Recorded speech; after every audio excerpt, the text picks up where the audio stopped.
একটা গোল, এরপর উদযাপন, সাথে নাচ, যেন ব্রাজিলিয়ান তারকা নেইমারের প্রতিচ্ছবি। মাঠে তার পায়ে জাদু আর গোলের পর উদযাপনের ফুটে ওঠে প্রিয় ফুটবলারের প্রতি ভালোবাসা। নতুন করে স্পোর্টসের ফুটবলের জাতীয় পর্যায়ে সেমিফাইনালে পারফরমেন্স করে আলো ছড়িয়েছেন সিলেট অঞ্চলের নাফিজুজ্জামান জিহাদ। বরিশালের বিপক্ষের ফাইনালে সিলেটের ৩-১ গোলের জয়ে জোড়া সাফল্য জিহাদের। জাতীয় পর্যায়ে ২ ম্যাচে তার গোল এখন ৩টি, আর সবচেয়ে গুরুত্বপূর্ণ ম্যাচেই নিজের সেরাটা দিয়ে দলকে নিয়েছেন ফাইনালে।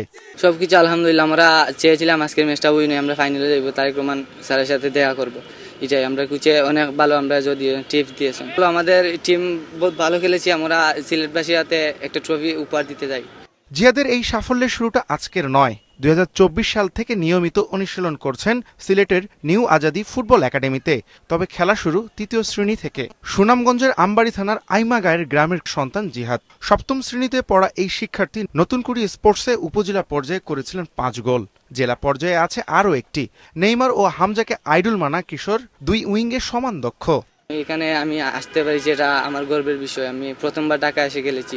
ভবিষ্যতে আমি একজন হামজা চৌধুরীর মতো হতে যাই, আর বাংলাদেশ ফুটবল ফেডারেশনে হয়ে আমি খেলতে যাই। স্বপ্ন ছোঁয়ার পথে জিহাদ, অপেক্ষা শুধু ভালো সুযোগের।